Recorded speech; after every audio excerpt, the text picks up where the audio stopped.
सुनने का बहुत ही शक्तिशाली साधन है। आत्मा की ये 3 प्रक्रिया ही दिव्य चक्षु हैं।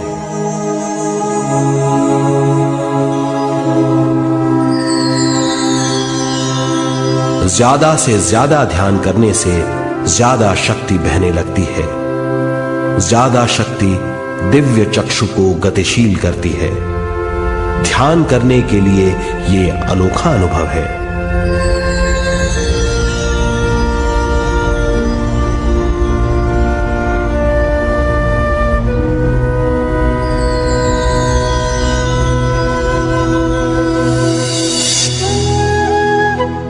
दिव्य चक्षु जब गतिशील होने लगता है तब हमारे मस्तिष्क यानी माथे पर खिंचाव और खुजली होने लगती है।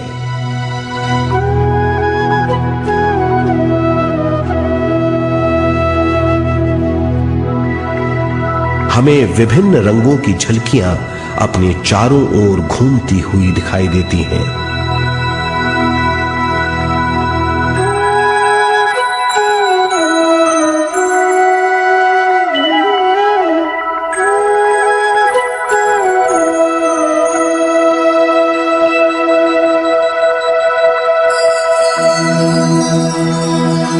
हमें फुसफुसाहट और चलने की आवाजें सुनाई देती हैं।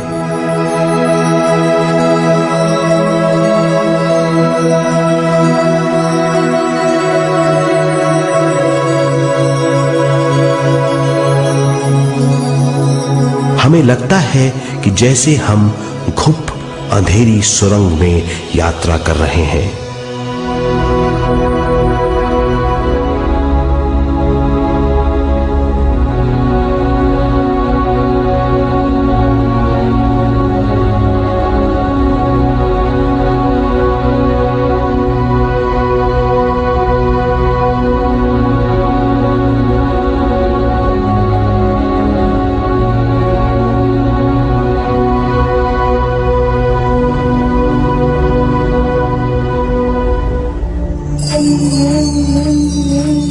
जब हम ज्यादा ध्यान करते हैं तो हमारे प्राणमय शरीर को काफी दिव्य शक्ति मिल जाती है, जिससे हमारे दिव्य चक्षु की सिद्धि हो जाती है।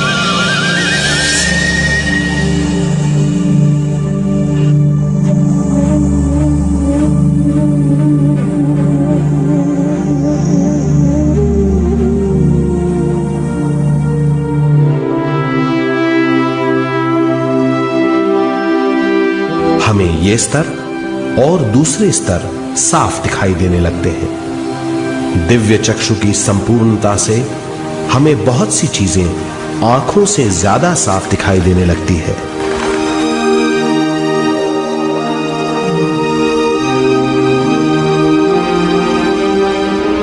हमें दूसरे स्तरों की वास्तविकताएं दिखाई देने लगती हैं। हमें दिखाई देती हैं वो चीजें जो 5 ज्ञानेंद्रियों से भी दिखाई नहीं देती। हम महसूस करते हैं वो बहुत सी चीजें जो शब्दों में बयान नहीं की जा सकती।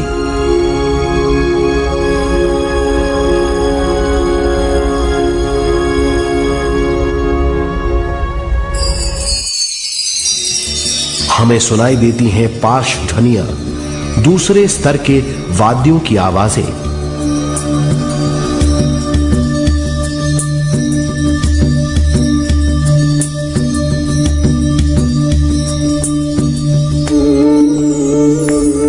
हमें दिखाई देते हैं वो महापुरुष जिनका शारीरिक रूप हमारे साथ नहीं है।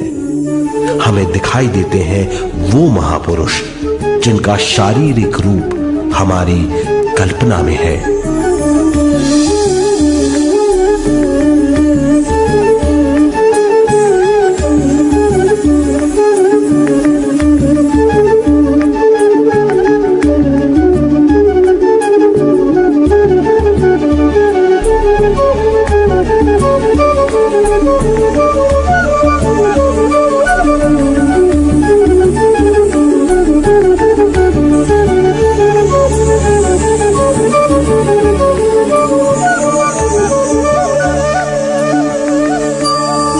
और अधिक ध्यान करने से हमें वो महापुरुष तीव्र ज्योति के रूप में दिखाई देते हैं। तीव्र ज्योति के रूप में देखने के बाद भी हम उन्हें पहचान सकते हैं।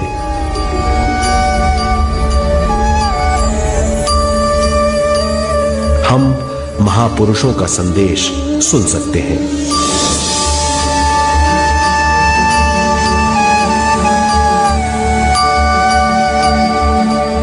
हम महसूस करते हैं एक सुरंग में यात्रा करने का अनुभव और अंत में प्रकाश में विलीन होने का अनुभव।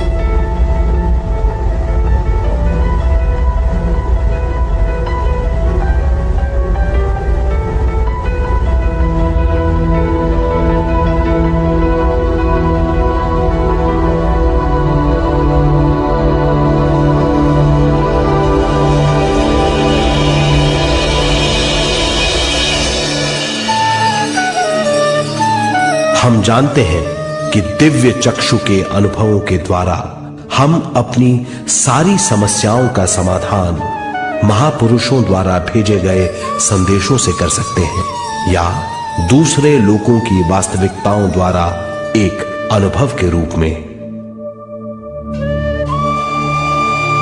इससे हमारी हरकतें बदलेंगी, हमारे विश्वास बदलेंगे, हमारी समझ बदलेगी। दिव्य चक्षु के इस अनुभव से हमारे सामने मौजूद भौतिक स्तर का बोध बदल जाएगा।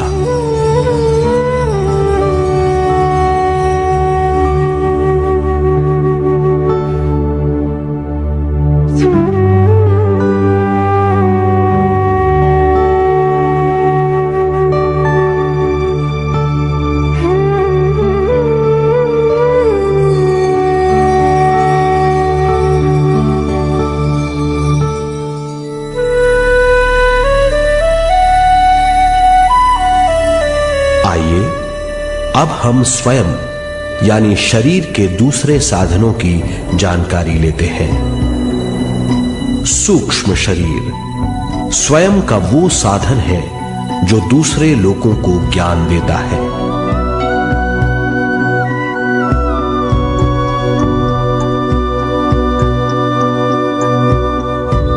सूक्ष्म शरीर हमारी चेतना का दूसरा रूप है। हमारे भौतिक शरीर जैसा साधारण स्थिति में चेतना हमारे पूरे शरीर में मौजूद रहती है।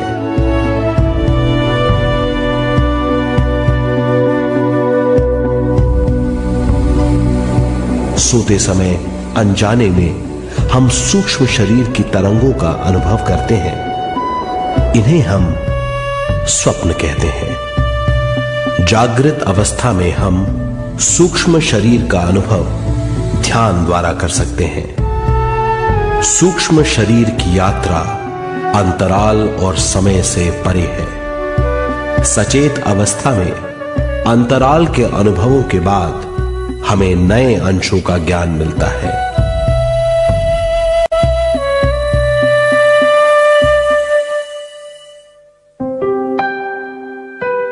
ध्यान में भरपूर विश्व शक्ति मिलने के बाद चेतना जो हमारे पूरे शरीर में फैली हुई है एक बिंदु की ओर जाने लगती है।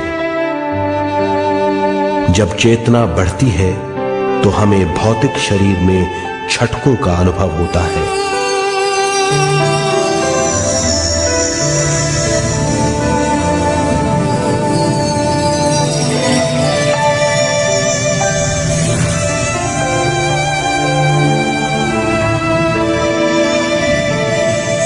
ऐसा लगता है जैसा हमारा शरीर तैर रहा हो।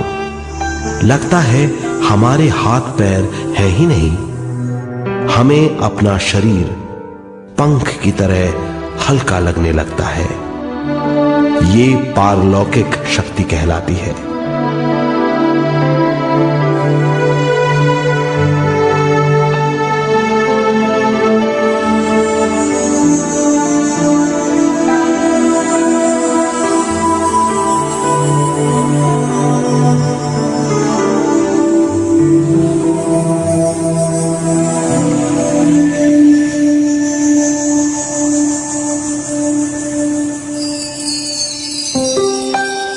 अधिक से अधिक ध्यान करने से हमें अधिक से अधिक विश्व शक्ति मिलती है।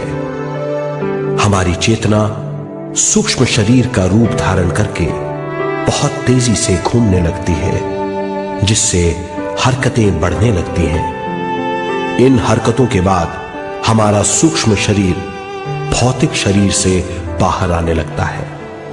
ये दोनों शरीर चांदी जैसे डोर से जुड़े रहते हैं।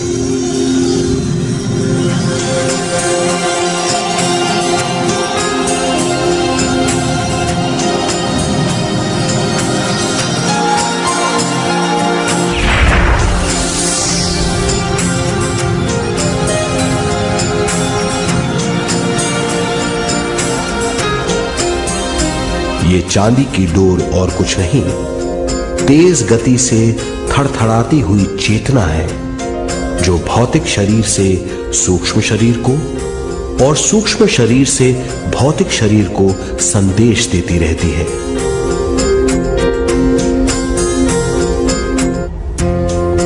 और इस तरह हम अंतराल का सफर तय करते हैं।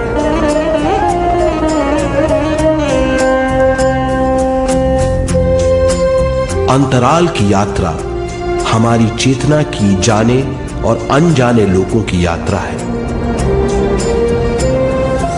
अंतराल की यात्रा द्वारा हमें स्वयं के बारे में उच्चतम ज्ञान और बूझ मिलती है। अंतराल की यात्रा में हमारा सूक्ष्म शरीर सारे भौतिक चीजों और तत्वों जैसे पृथ्वी, पानी, अग्नि, वायु और आकाश के बीच में से गुजर सकता है। सूक्ष्म शरीर सारे लोगों के बीच से निर्भीक गुजर सकता है।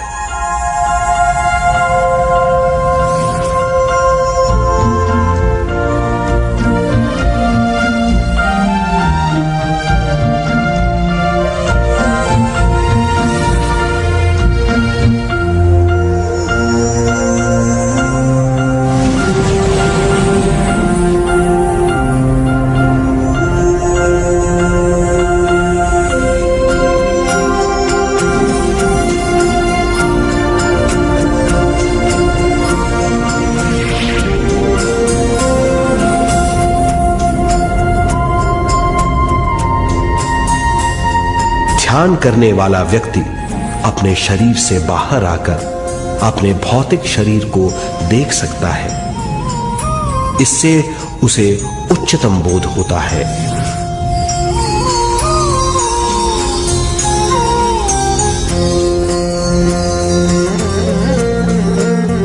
वो समझ पाता है कि वो शरीर मात्र नहीं बल्कि शरीर में रहता है। ये एक गहन बोध है। हर किसी को अंतराल की यात्रा का अनुभव करना चाहिए।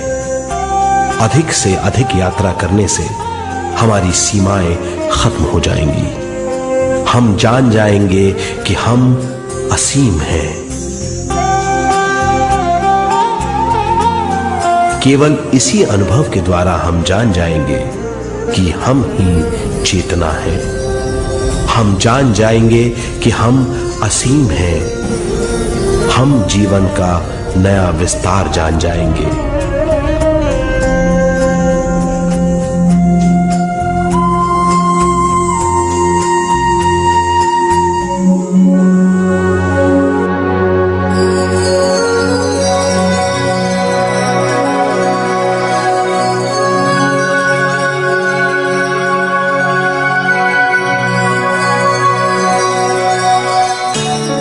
ज्यादा से ज्यादा ध्यान करने से हमें ज्यादा विश्व शक्ति मिलेगी। विश्व शक्ति द्वारा अपने हर काम में क्रियाशील होने की हमारी क्षमता बढ़ती है। शरीर, मन और स्वयं से ज्यादा क्रियाशील होने से हम हर स्थिति को पूरी तरह समझ पाते हैं। ये समझ और कुछ नहीं, ज्ञान है।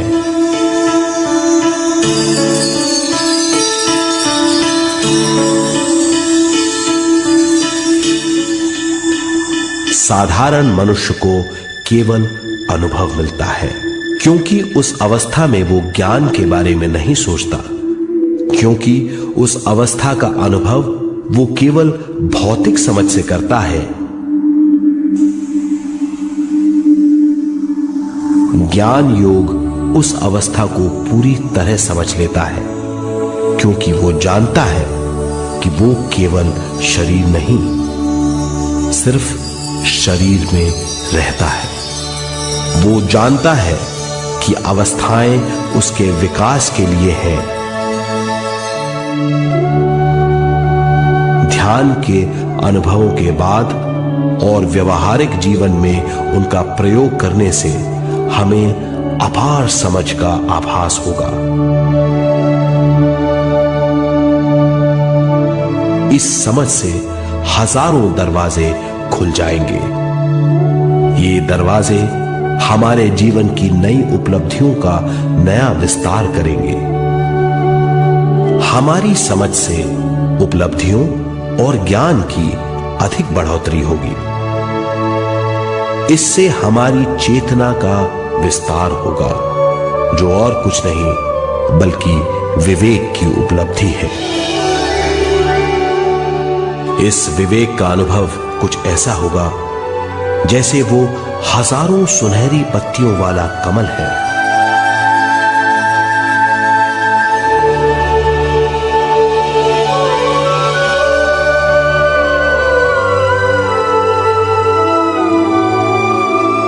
हर एक पत्ती समझ की एक नई मात्रा होगी।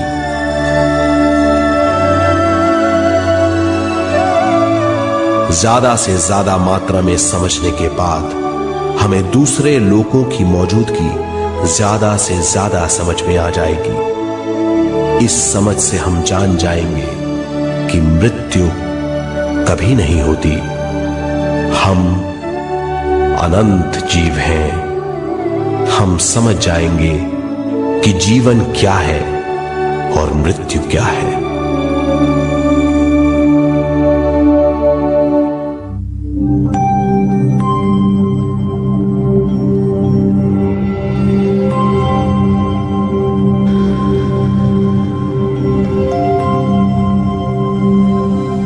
हम इस धरती पर विश्व चेतना की एक कण के रूप में आते हैं।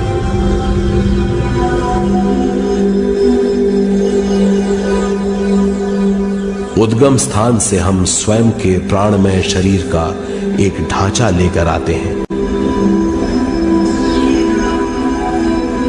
हम इस धरती पर अनोखे अनुभव करने आते हैं।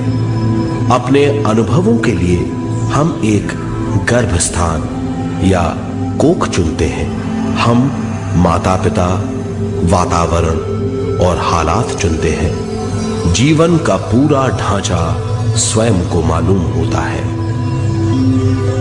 मां को चुनने के बाद चेतना का एक कण मां के गर्भस्थान में प्रवेश करता है। चेतना का मां के गर्भस्थान में प्रवेश होने के बाद गर्भस्थ शिशु में प्राण आते हैं।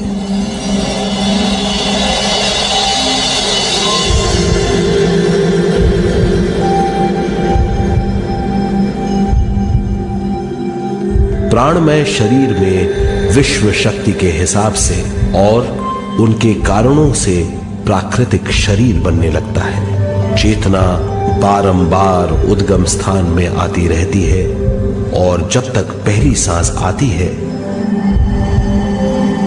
मां के गर्भस्थान से बाहर आने के बाद वो बाहर की पहली सांस लेता है। इसे जन्म कहते हैं।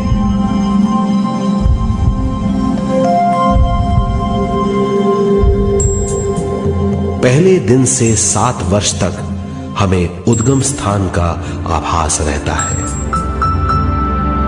7 वर्ष की उम्र से दिमाग अपना आकार लेना शुरू करता है। 14 वर्ष में ये क्रिया पूरी हो जाती है। बुद्धि की क्रियाशीलता 14वें वर्ष से शुरू होकर 21वें वर्ष में संपूर्ण हो जाती है। 21वें वर्ष से 28वें वर्ष तक मनुष्य शरीर, दिमाग और बुद्धि के मिश्रण का अनुभव करता है। 28वें वर्ष की उम्र से जीवन उसकी स्वयं की बुद्धि पर निर्भर करता है। अगर मनुष्य स्वयं से आगाह नहीं होता तो उसकी चेतना शरीर और दिमाग के बीच में अटकी रहती है और यहीं से सारे दुख शुरू हो जाते हैं।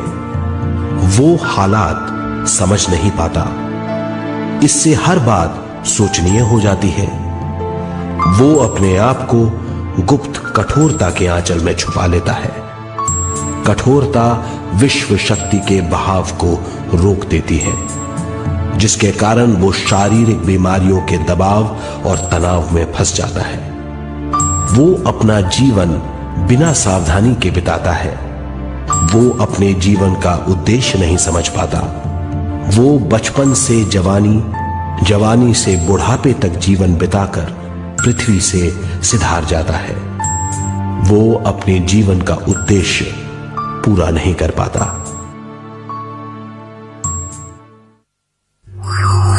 इसे हम मृत्यु कहते हैं।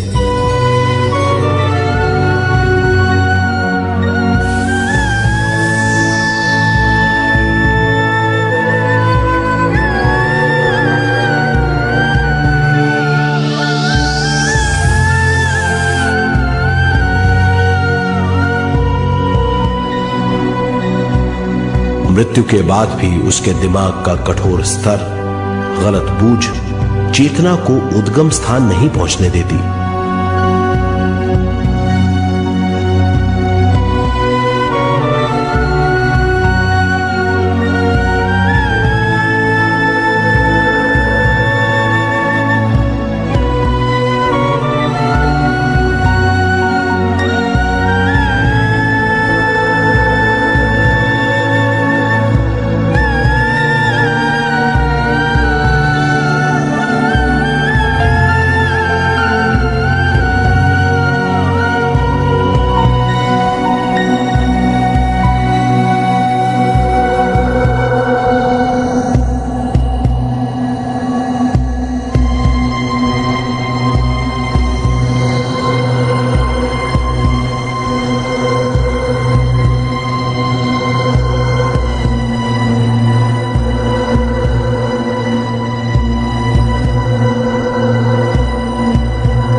गलत बूझ के कारण अपना स्वर्ग और नरक खुद पैदा कर लेता है और छोटे दर्जे का आध्यात्मिक जीव बनकर रह जाता है।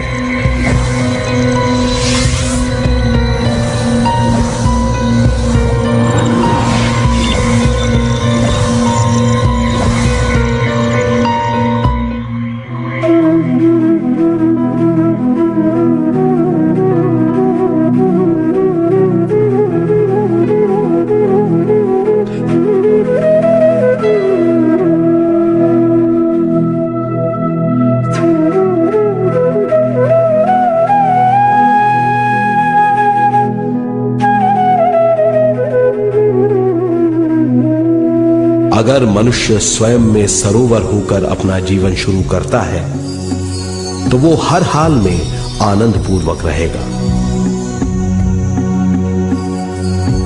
मृत्यु के बाद भी वो निचले लोकों में नहीं रहेगा, वो उद्गम स्थान पर लौट जाएगा।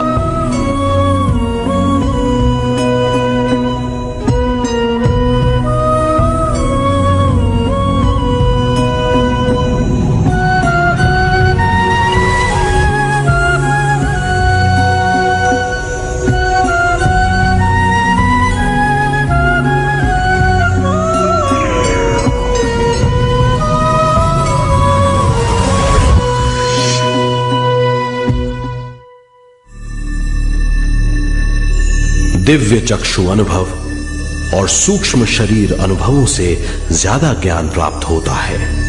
इस ज्ञान से जीवन और मृत्यु का अर्थ समझ में आता है। शरीर, दिमाग, बुद्धि, स्वयं और जीवन की शक्ति अच्छी तरह समझ में आएगी। मनुष्य समझ जाएगा कि चेतना विश्व शक्ति और ज्ञान का मिश्रण है। चेतना शक्ति और ज्ञान पाने के लिए पृथ्वी पर आती है। सदा सच्चाई के सहारे जीने से मनुष्य पूरी सृष्टि की निर्माण व्यवस्था को पूर्ण रूप से समझ सकता है।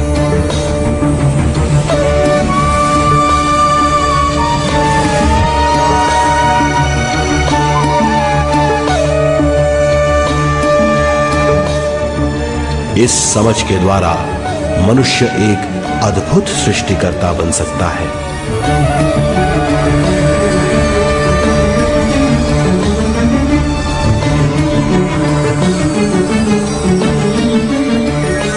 और फिर मनुष्य का हर वाक्य ब्रह्म वाक्य होगा।